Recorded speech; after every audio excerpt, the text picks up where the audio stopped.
저는 우리 지난 2주 동안에 우리 임직자, 재직자 세미나를 통해서 두 가지를 말씀을 드렸거든요. 교회의 본질과 사명, 그리고 제자의 본질과 사명, 그렇게 말씀을 드렸어요. 그래서 첫 주에는 교회는 두 차원으로 봐야 된다. 첫 번째 차원은 공동체라고 하는 차원이고, 두 번째는 교회라고 하는 차원이다. 그렇게 말씀을 드렸죠. 그래서 첫 번째 공동체라고 하는 차원은 우리 교회를 공동체, 커뮤니티로 봤을 때 어떤 본질인가, 그 다음에 그 안에 속한 각 인디비주얼, 개인들은 어떤 본질인가, 이거에 대해서 말씀을 드렸는데, 제가 이제 교회 공동체로서의 첫 번째 교회 본질은 뭐라고 말씀드렸죠? 기억나시나요? 다 잊어버리셨나요? 교회 본질은 공동체로서 제자 공동체 말씀드렸어요. Disciple Community. 그러니까 우리 Disciple 교회잖아요. 너 이름도 Disciple인데 우리 교회는 제자 공동체여야 한다. 그렇게 말씀드렸어요. 둘째 주는 제가 개인으로서의 교회의 본질을 제자가 되는 것이다. 제자의 삶을 사는 것이다. 이렇게 말씀을 드렸어요. 그러니까 예수님의 제자가 돼서 예수님의 인격을 담는 것, 그게 제자인데요. 그러니까 제자는 뭐라 그랬어요? 제자는 원래 배우는 자라는 뜻을 갖고 있다고 그랬잖아요. 그러니까 예수님을 배우고 예수님의 인격을 배우고 예수님을 따라가는 자, 그 사람들이 제자인 거예요. 그래서 우리 그렇게 재직에 대해서 우리가 훈련할 때 그렇게 말씀을 드렸고, 또 지난 주일은 우리 윤석길 목사님 오셔서 참제자, the true disciple, 참제자에 대해서 말씀드렸는데, 특별히 그 말씀 속에서 우리가 캐치했던 건 뭐예요? 예수님이 왜 제자를 부르셨다 그래요? 함께 하시려고. 그렇죠. 그러니까 이 제자는 3년 동안에 예수님과 함께 했던 거잖아요. 그러니까 우리가 함께 하는 의미가 뭐죠? 그분과 함께 하면서 그분을 배우고 따르고 그분의 인격을 바라보는 거죠. 여러분, 우리가 친구들이 있으면 친구들은 닮잖아요, 서로 이렇게. 그 인격을 바라보면서 유유상종하듯이. 그런 것처럼 우리가 예수님과 3년 동안 함께했던 제자들은 어찌됐든 예수님의 인격을 계속 봤단 말이죠. 그러니까 예수님을 보면서 그분을 닮아가는 그런 제자로 변화되어져 간 거죠. 그게 이제 참 제자, 예수님이 함께 하기 원하셔서 제자를 부르셨다. 그 말씀을 지난주 우리가 함께 살펴봤어요. 저는 그 연장선상에서 우리가 재직 세미나 할 때도 첫 주에 제가 봤던 이 본문인데요. 그 중에 이제 오늘 24절만 딱 본 거예요. 그 중에서도 첫 번째 섹션, 예수님께서 제자를 부르신 다음에 하신 말씀, 제자가 무엇인지에 대한 말씀인데 거기서 두 가지 요청을 하셔요. 두 가지 요청은 뭐죠? 자기를 부인해라. 또 하나는 너의 십자가를 져라. 그리고 나를 따르라. 그 말씀이거든요. 그러니까 이 제자를 부르시는 예수님의 요청은 두 가지인데요. 자기 부인과 자기 십자가를 지는 거예요. 물론 이제 거기다가 뭐 나를 따르라까지 포함하면 세 가지일 수 있는데, 나를 따르는 것 자체가 제자의 삶이기 때문에 예수님이 실제적으로 요청하신 건 두 가지인 거예요. 너를 부인해라. 너의 십자가를 져라. 또 오늘은 너를 부인해라. 그 얘기를 하려고 합니다. 이 본문은 여러분 잘 아시는 것처럼 이 본문의 컨텍스트가 뭐냐면, 예수님께서 어느 날 가이사랴 빌립보라고 하는 지역으로 제자들을 데리고 가시잖아요. 그리고 갑자기 제자들에게 사람들이 날 누구라고 부르냐 물어보시잖아요. 그러자 어떤 사람은 엘리야라고도 합니다. 어떤 사람은 선지자라고 합니다. 어떤 사람은 세례 요한이 다시 살아났다고도 합니다. 뭐 이런 얘기를 막 하잖아요. 그러자 예수님이 가장 중요한 질문, 그러면 너희는 나를 누구라 하느냐 물으셨는데, 우리가 잘 알듯이 베드로가, 성질 급한 베드로가 가장 앞으로 나가서 주는 그리스도시여 살아계신 하나님의 아들이십니다라고 고백했던 그 컨텍스트예요. 그 컨텍스트에서 오늘 본문이 나오는 거예요. 그런데 그 컨텍스트의 조금 앞에는 뭐죠? 그 고백을 하니까 베드로가 예수님께 어떻게 돼요? 놀랍게 칭찬을 받잖아요. 자, 우리 오늘 성경을 돌아가 봅시다. 16장 17절 보세요. 16장 17절. 제가 스크린으로 다 띄워드리니까 성경을 안 봐서 안 되겠어요. 성경을 보겠습니다. 자, 우리 다 성경을 보세요. 우리 권사님들 성경 보시고 다 성경을 보세요. 자, 17절 보시면 16절에 먼저 베드로가 이렇게 고백해요. 시몬 베드로가 대답하여 이르시되 주는 그리스도시요 살아계신 하나님의 아들이시니이다. 그렇게 고백을 하니까 예수님이 뭐라 그래요? 베드로를 엄청 칭찬하시잖아요. 예수께서 대답하여 이르시되 바요나 시몬아. 바요나 뭐야? 바는 뭐라 했어요? 누구누구의 아들. 그러니까 아마 베드로의 아버지가 이름이 요나였던 것 같아요. 바요나 시몬아, 내가 복이 있도다. 이를 내게 알게 하니는 혈육이 아니요 하늘에 계신 내 아버지시니라. 그렇게 말씀을 하시고 거기에 덧입혀서 뭐예요? 내가 내게 이르노니 너는 베드로라. 이름까지 바꿔주시잖아요. 그리고 이 반석 위에 내 교회를 세우리니 음부의 권세가 이기지 못하리라. 거기에 또 어떤 선물까지 주세요? 내가 천국 열쇠를 내게 주리니. 물론 이걸 해석을 잘못해서 캐톨릭이 교황이 천국 열쇠를 들고 있다 그래서 교황이 천국 열쇠 이렇게 심벌로 만들어 놓은 것도 아세요? 네, 천국 열쇠가 진짜 있어. 네, 교황이 금으로 금박된 거예요. 어쨌든 그만큼 상징적으로 예수님이 베드로에게 칭찬하시면서 내가 내게 천국 열쇠를 주리니 내가 땅에서 무엇이든지 매면 하늘에서 매일 것이요 내가 땅에서 무엇이든지 풀면 하늘에서 풀리리라. 이렇게 엄청난 칭찬을 받았어요. 근데 예수님의 칭찬 중에 이 반석, 그다음에 교회, 그다음에 천국 열쇠 이것도 중요하지만 예수님께서 저는 오늘 본문과 연결돼서는요 17절을 우리가 봐야 되는데 17절은 뭐냐면 이를 내게 알게 하니는 혈육이 아니요 뭐예요? 하늘에 계신 내 아버지시니라 말씀하잖아요. 그러면 그 순간에 베드로가 지금 어떤 상황 속에서 예수님께 고백을 한 걸까요? 어떻게 보면 제정신이 아닌 거죠. 네.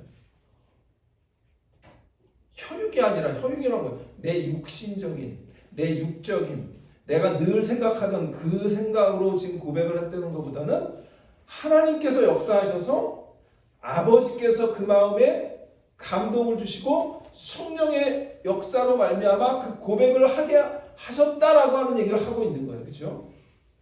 그러니까 이게 놀라운 은혜를 받은 거예요.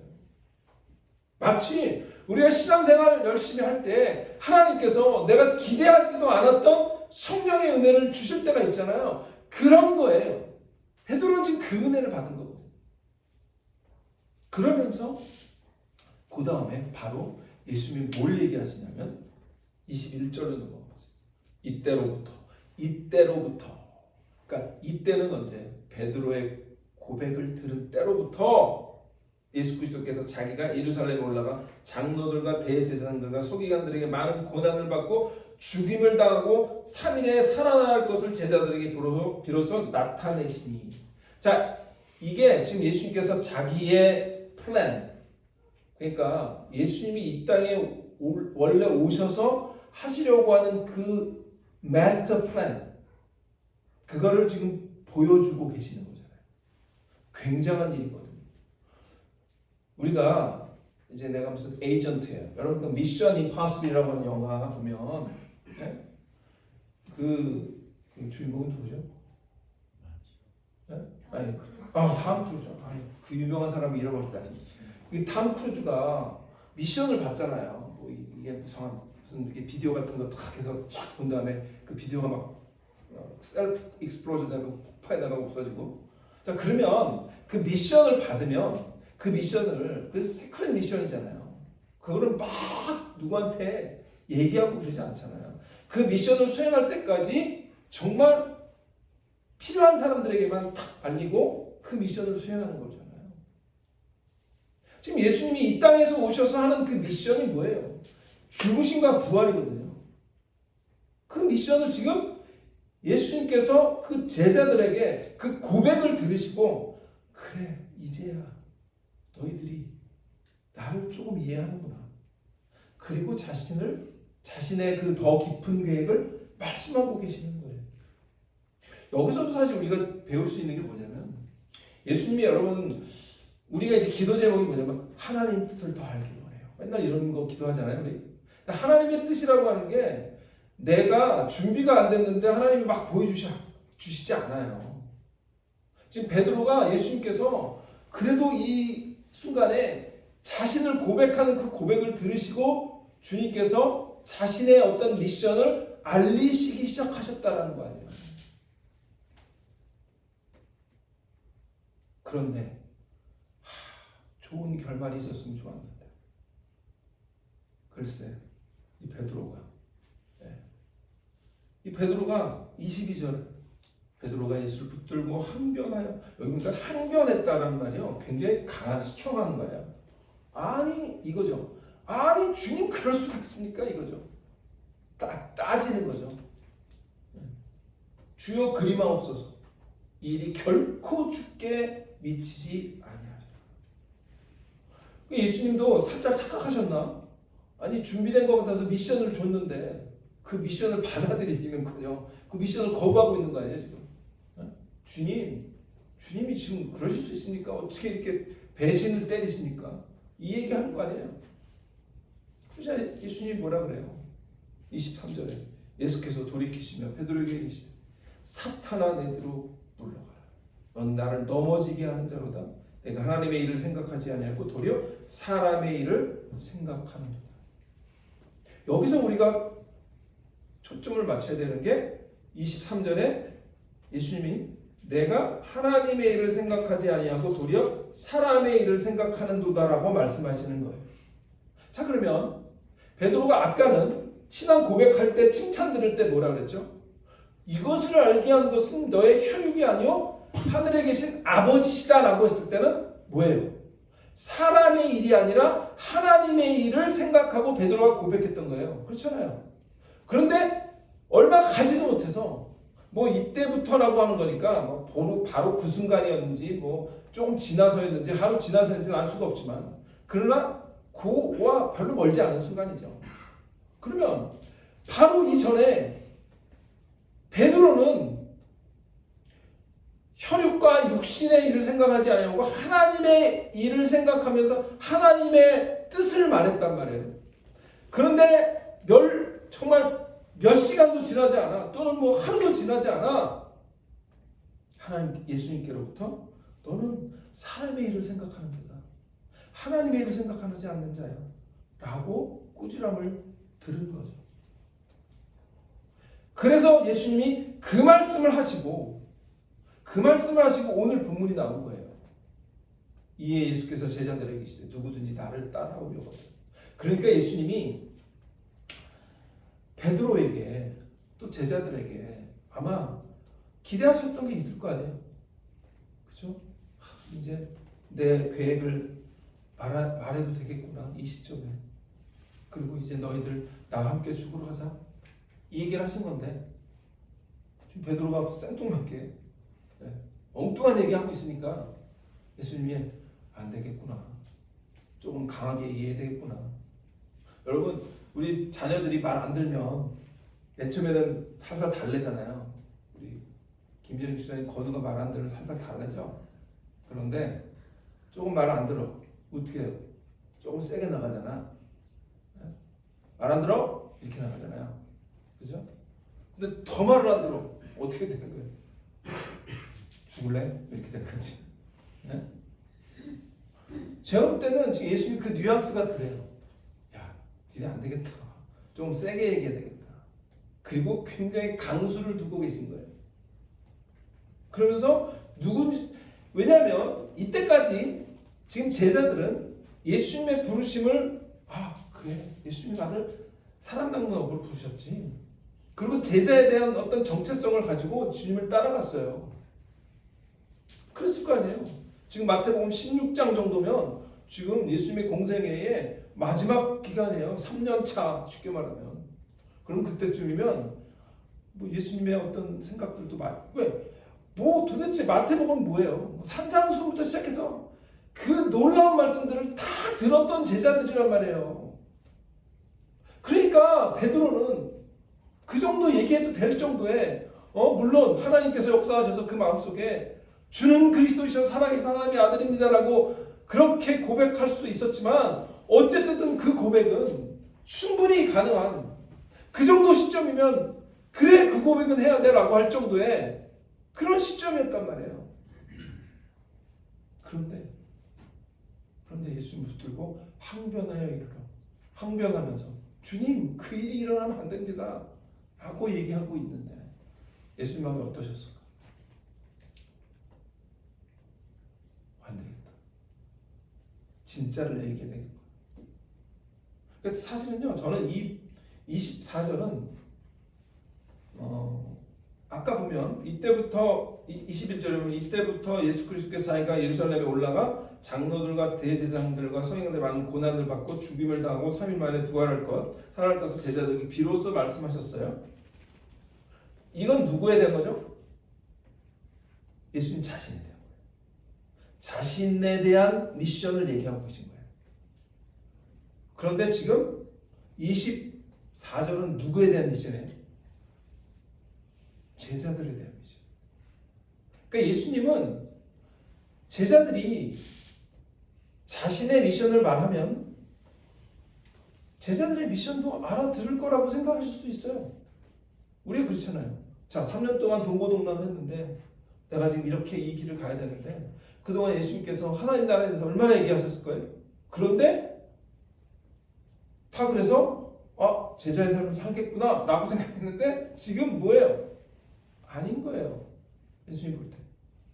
그래서 다시 한번 리마인드를 확실히 시켜주는 거죠. 나만 여기서 이 미션을 감당하는 게 아니라 너희도 그 미션을 나를 따라서 하라고 너를 부른 거야. 지금 그거 정신 차려. 그 얘기를 하고 있는 거예요. 그러니까 저는요 24절은요 굉장히 예수님이 그 제자들의 그 미션에 대한 본질을 푹 들어온 거예요. 굉장히 강수를 두신 거예요. 누구든지 나를 따라오. 너희들 다 따라온다고 했잖아. 그러면 나를 따라오려면 너희 자신을 부인해야 돼. 그리고 너희 십자가를 져야 돼. 그럼 나를 따라야 되는 거예요. 그 얘기를 강수를 두고 계신 거예요.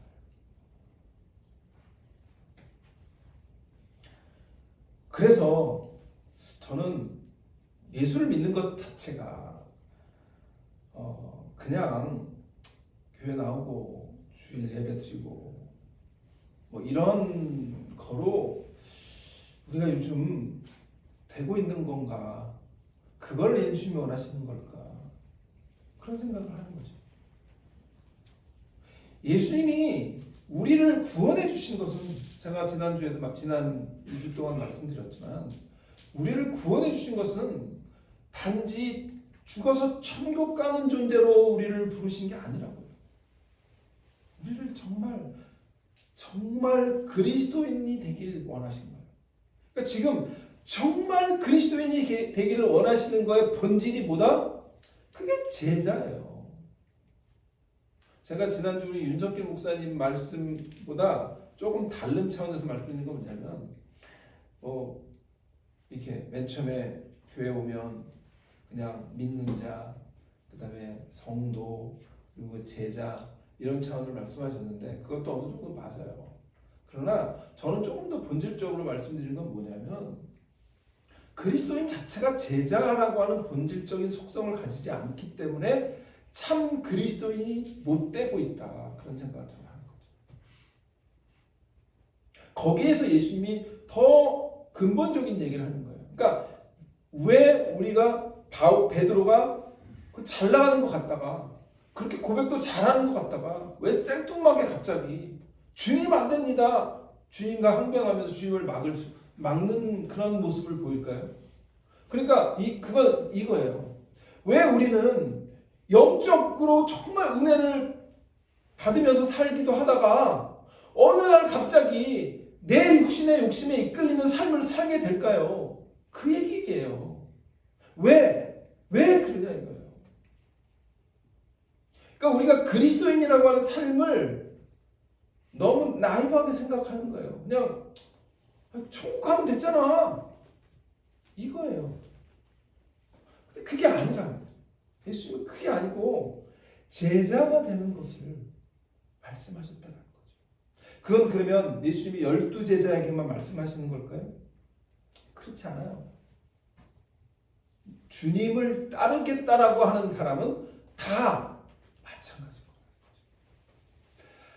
자, 그래서 본문으로 다시 돌아올게요. 그러면 예수님께서 첫 번째 제자들에게 요구하신 게 뭐예요? 너를 부인하라. 두 가지를 짧게 말씀드리고 마칠게요. 그럼 왜 나를 부인해야 될까요? Why should I deny myself? 한마디로 말하면 내가 죽지 않으면, 나의 자아가 죽지 않으면 예수님이 나의 주님이 되지 못하기 때문이에요. 이게 아무것도 아닌 것 같지만 이게 사실은 전부예요. 신앙생활의 전부라고 할 수 있어요. 내가 죽지 않으면 예수님이 나의 구세주밖에 안 되는 거예요. 그러니까 나를 구원해 주신 분만, 그러니까 예수님은요 나의 구세주이지만 동시에 뭔 거예요? My Lord란 말이에요. 나의 주인이시고 나의 마스터고 나의 주님이신 거예요. 근데 우리가 반쪽 예수만 믿기를 원하는 거죠. 나 구원만 해주시면 되지. 근데 주님으로 모시고 싶지 않은 거죠. 왜? 내가 하고 싶은 게 너무 많죠. 내가 생각하는 게 너무 많은 거죠. 근데 지금 예수님은 그거를 정면으로 그게 아니다라고 얘기하시는 거죠. 우리는 예수님을 나의 구세주로 고백하고 구원받았을 뿐만 아니라 예수님을 나의 주님, 나의 주인으로 고백한 그리스도인이 된 줄 믿으시기 바랍니다. 그런데도 여전히 나의 삶이 내 주인으로 사는 이유가 뭐냐 말이죠. 그게 내 자아가 여전히 죽지 않았기 때문이다. 내 자아, 내 self, 내 ego. 네. 앤드류 모레이라고 하는 목사님이 계신데요. 그분이 Enduring Place라고 하는 그런 책에서 이런 얘기를 하세요. 자아, 셀프, 그러니까 이고, 자아가 하는 일 세 가지가 있는데 세 가지 뭐냐면 첫 번째는 자기 고집, self-will. 그러니까 뭐죠? will, 의지. 하나님 우리에게 주신 그 의지. 그 의지가 죄된 본성에 따라 사는 의지로 그대로 두고 있는 거죠. 우리의 의지를 버릴 수는 없죠.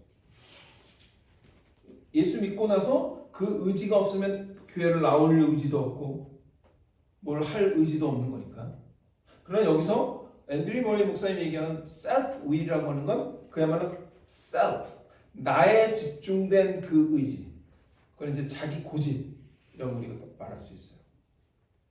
그러니까 그걸 다시 말하면 내가 원하는 뜻대로 모든 것을 하기 원하는 거예요. 여기서 will은 뜻을 말하는 거예요. 그래서 우리 God's will 이런 거예요. 하나님의 뜻 이거잖아요. 예수 그리스도를 믿는 자는 하나님의 뜻을, 예수님의 뜻을 따르기로 작정한 자인데 여전히 나는 self-will, 나의 뜻을 따르고 살기를 원하는 거예요. 고집을 꺾지 않는 거예요. 그게 첫 번째예요. 내 고집, 내 뜻. 여러분은 어떠세요? 저는 목사지만 이 self denial 이거는 저도 계속 싸우는 거예요. 어느 순간 보면 내 고집으로 하고 있는 거죠. 내 뜻대로 하고 있는 거죠. 베드로는 예수님께서 너를 부인해 라고 얘기했는데 누굴 부인했죠? 예수님을 부인했잖아요. 너를 부인해 했더니 예수님을 부인하고 있잖아요. 나를 부인하지 않으면 예수님을 부인하는 거예요. 베드로처럼. 두 번째, 자기 과신, self-confidence. 자기를 너무 믿는 거지. 자기 자신을 믿고 누구를 의지하는 거예요? 나를 의지하는 거예요. 내가 여태까지 이룬 것들이 이렇게 있는데 굳이 예수님께서 뭘 관여하시려고 그래. 내가 주일 가서 예배도 드려드리고 헌금도 드려드리고 다 하는데 뭐 적당히 타협하시자고. 이런 애티튜드예요. 나를 믿는 거예요. 내 노력에 희망을 거는 거예요. 내가 해보니까 된 것들이 너무 많은 거예요.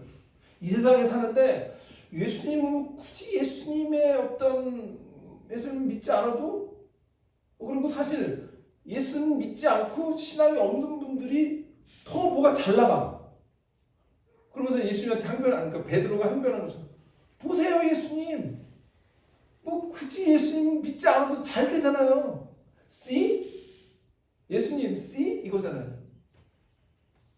나를 믿는 거예요. 나를 의지하는 거예요.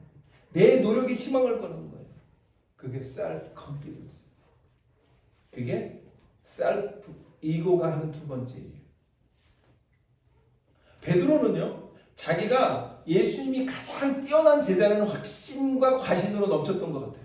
그래서 예수님이 너희는 나를 누구라 하느냐? 그랬더니 그냥 앞장서서 가서 주는 그리스도시요 살아계신 하나님의 아들입니다. 고백하는 거죠. 자기 노력을 자기 어떤 자신을 믿고 있는 거죠. 내가 그래도 예수님 수제자 이런 거. 그게 두 번째인데요. 우리가 너무 과신하다 보면 주님보다 앞서가는 거예요. 세 번째 자기가 하는 이 자아가 하는 일이 뭐냐면 자기 높임이에요. self-exaltation. 이제는 자기를 과신하다 못해 모든 영광을 하나님께 가냐, 모든 영광을 나에게. 주님을 높이지 않고 자기 자신을 높이는 거예요. 근데 이게 여러분 막 겉으로 나는 굉장하지 않아요? 뭐 이런 그렇지 않아요. 누가 그렇게 해요 요즘? 그럼 바보지. 근데 티나지 않게 하세요. 티나지 않게 아시죠? 이런 거죠. 누가 했죠? 나지. 이런 거. 그러면 자기 자신이 모든 칭찬과 영광을 받아야 만족하는 거예요. 교만은 패망의 선봉이라고 성경이 얘기하죠. 망하는 길이에요.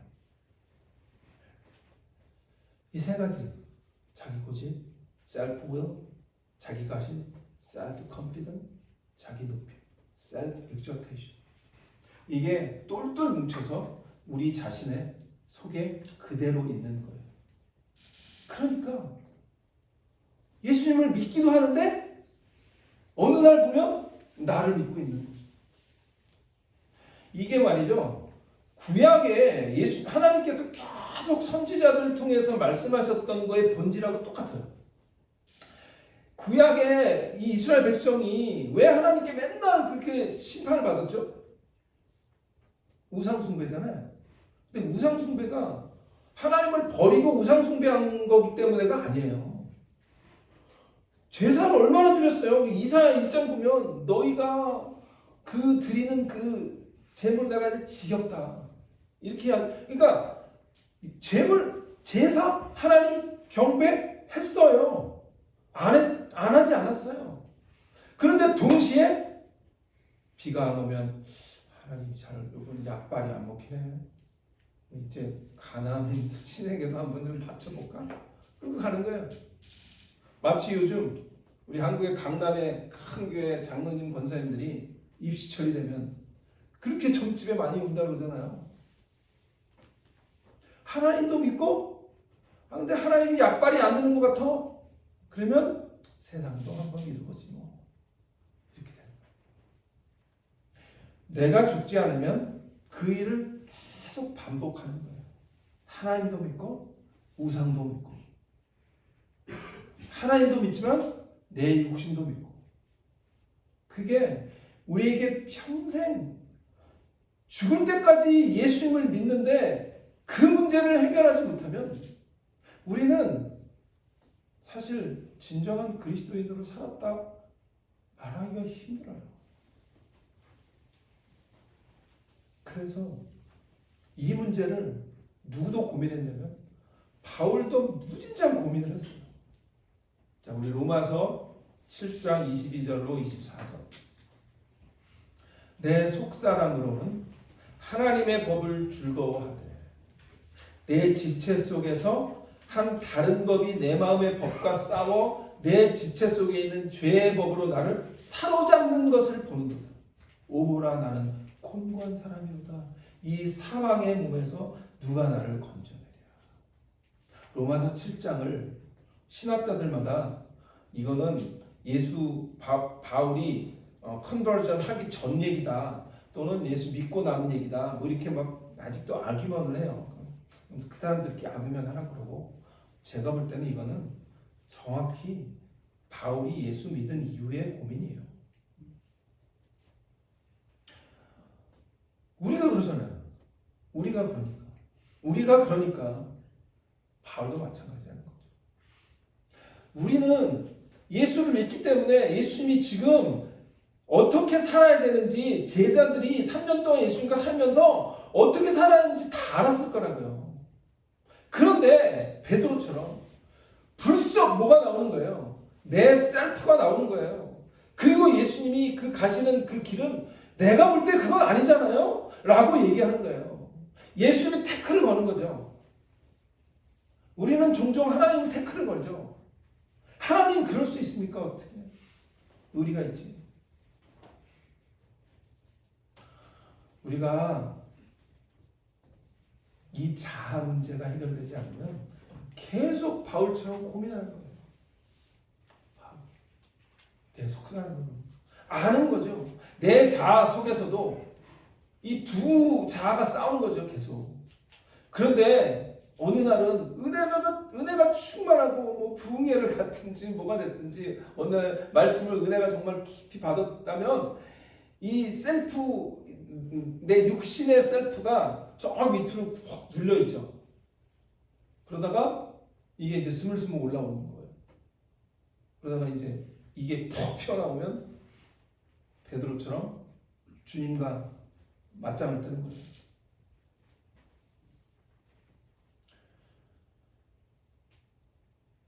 다시 한번 리마인드 합니다. 왜 나를 부인해야 해요? 내가 죽지 않으면 예수님이 나의 주님이 되지 못하는 거예요. 여러분 예수님이 여러분의 주인이십니까? 네? 대답을 크게 안 하시네요. 예수님이 여러분의 주님이십니까? 네. 정말 예수님이 주님 되시려면 내가 부인해야 되고 나를 죽여야 되고, 그것은 우리가 매일, 그래서 뭐예요? 바울이 나는 매일 죽노라, 나는 매일 죽노라, 그렇게 고백합니다. 하나만 더 말씀드리고 마칩니다. 어떻게 그러면 나를 부인할까? How? 딱 하나밖에 없어요. 예수 그리스도와 함께 십자가에 나를 못 박는 것 외에는 다른 길이 없어요. 그게 바울이 성공한 거예요. 여러분, 우리가 사업을 해도 성공 사례, 그 사례를 따라가잖아요. 이렇게 했더니 성공했더라. 성경에도 성공 사례가 있다고. example이 있어요. example of success. 그 success가 뭐라요? successful story가 바울이 얘기하는 거예요. 그게 뭐냐면 갈라디아서 2장 20절. 내가 그리스도와 함께 십자가에 못 박혔나니 그런 중 이제 내가 사는 것이 아니요 오직 내 안에 그리스도께서 사시는 것이에요. 내가 이제 육체 가운데 사는 것. 여기서 바울이 얘기하는 거에 우리가 포인트가 되는 뭐냐면 내가 여전히 육체 가운데 사는 걸 분명히 알고 있는 거예요. 그런데 이 육체라고 하는 건 어떤 육체냐면 그냥 몸뚱아리 말하는 거예요. 이 simple nature 말고 내 body 말하는 거예요. 이 내 body를 가지고 살지만 그 바디 깊숙이 있는 그 simple nature하고 내가 싸워서 이겼어. 어떻게 이겼다? 내 셀프를 죽였어. 어떻게 죽였다? 십자가에 못 박혀. 십자가에 못 박으니까 되더라.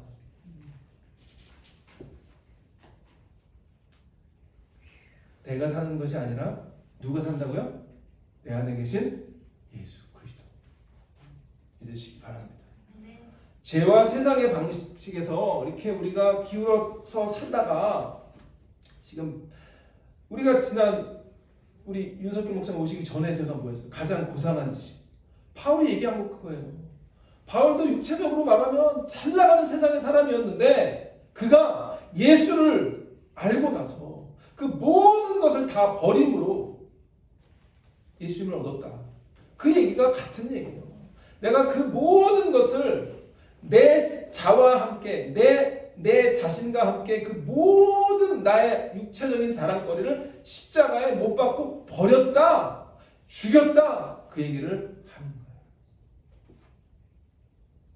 자기 자신을 부인하는 것은 나를 십자가에 매일매일 못 박는 것밖에 없음을 분명히 믿으시기를 바랍니다. 그래서 바울이 5장 24절에도 똑같은 얘기예요. 바울은 평생 자기를 십자가에 못 박은 자로 살았어요.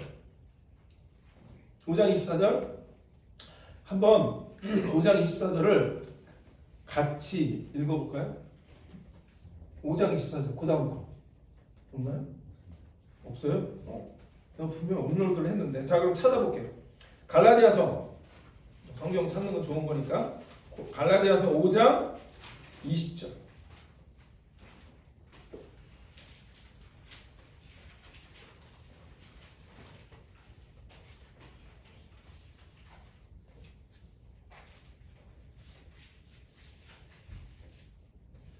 5장 24절이네요. 20절이 아니라. 자, 다 찾으셨죠? 시작. 그리스도 예수의 사람들은 육체와 함께 그 정욕과 탐심을 십자가에 못 박았느니라. 제가 여기서 포인트하고 싶은 건 뭐냐면 그리스도 예수의 사람들은요. 영어로 말하면 those who belong to Christ Jesus. 그러니까 예수에게 영어를 직역하면 예수 그리스도에게 속한 자다라는 뜻이에요. 그게 그리스도인의 어떤 또 다른 definition을 주는 거예요. 그럼 우리가 예수님께 속했으면 그게 equal 예수님께 속한 자는 equal 뭐냐면 우리의 모든 것 욕심과 탐심을 육체와 함께 십자가에 못 박은 자라는 거죠. 근데 또 영어 성경에 보면 우리 영이 스크린이 없죠. 자, 우리 영어 성경이 이렇게 나와요. Those who belong to Christ Jesus have crucified the sinful nature. 우리 성경 한글 성경은 조금 번역을 더 정확하게 안 했어요. 근데 those who belong to Christ Jesus 그러니까 뭐예요? 그리스도 예수님께 속해 있는 사람은 뭐했다? sinful nature 죄된 본성을 십자가에 못 박았다는 거예요. 근데 그 죄된 본성이 뭐냐면 뭐예요? 정욕과 탐심이라는 거예요. 그게 아까 얘기했던 그 자아를 대표하는 얘기예요. 그러니까 그 sinful nature, 그 죄된 본성을 십자가에 매일 못 박는 것, 그게 뭐라고요? 그게 자기를 부인하는 거. 너무 헤비합니까? 예수 믿으려고 했는데 잘못 들은 것 같다. 여러분 한번 손 들어볼까요? 이거 너무 헤비해서 나는 오늘부로 예수 안 믿겠다. 저기 기회를 드리는 거예요. 기회를. 오늘부로 나는 이건 내 길이 아닌데. 우리 건우는 그런 손을 들었어 지금. 너 나하고 면담 좀 하자. 여러분 말씀 마칠게요. 예수님 당시에 예수님을 따르던 자들이 세 부류가 있었어요. 첫 번째는 무리들이에요. 무리들. 군중들. 영어로 말하면 a crowd. 또는 a group of people. 그냥 a crowd예요. 그냥 무리들. 근데 이 무리들은요. 예수님의 유명세 때문에 예수님 주위를 기웃거렸던 사람들이에요. 여러분 우리도 그렇잖아요. 뭐 누가 이게 굉장한 거 하면 한번 이렇게 가서 기웃거리고 싶잖아요. 그거예요. 예수님 주위는 이 무리들 크라우드가 많았어요. 두 번째는 어떤 부류인지 아세요? 열성 지지자. 영어로 말하면 fan. 팬이에요. 이들은 근데 우리가 알아야 될 게 뭐냐면 이 두 번째 그 그룹들 열성 지지자들은요 진짜 예수님 좋아했어요. 거짓말이 아니에요. 정말 예수님 좋아했어요. 그리고 예수님을 정말 지지했고요. 뭐 성경에 안 나오는지 모르지만 아마 예수님을 물질적으로도 많이 지지했을지도 몰라요. 그러나 결정적으로 예수님을 진정 끝까지 따르는 제자들은 아니었어요. 복음서에 어떤 사람이 나오죠? 예수님께 나와서 영생에 대해서 물어봤던 사람이 있어요. 어떤 복음서에는 부자 청년, 어떤 복음서에는 관리, 어떤 사람은 그냥 한 사람 이렇게 나와요. 근데 이게 같은 사람이에요. 근데 이 부자 청년이 예수님께 나와서 예수님, 내가 어떻게 하면 영생을 얻을까요? 물어보잖아요. 그래서 예수님께서 첫째 계명 말씀입니다. 그때 다 지켰대. 와, 대단하다 너. 그러면 네가 가지고 있는 재물을 다 가난한 사람에게 주고 그리고 나를 따라라. 어떻게 했죠? 결론이 뭐죠? 이 사람? 그 사람의 물질이 많으니 고민하며 돌아갔다. 이 사람은 둘째 부류예요. 열성 지지자, 팬이었어요. 예수님 정말 좋아했을 거예요. 우리 그리스도인들 중에서도 예수님 정말 좋아하는 사람 많아요. 팬처럼 좋아하는 사람 많아요. 그런데 결정적인 순간에 예수님이 너 여기까지 가야 돼. 왜냐하면 고민에 빠져. 마지막으로 진정한 제자들이. 그게 예수님이 원하시는 거예요. 그러면 또 고민이 빠지고. 그래도 아무래도 이 길이 아닌가 봐요.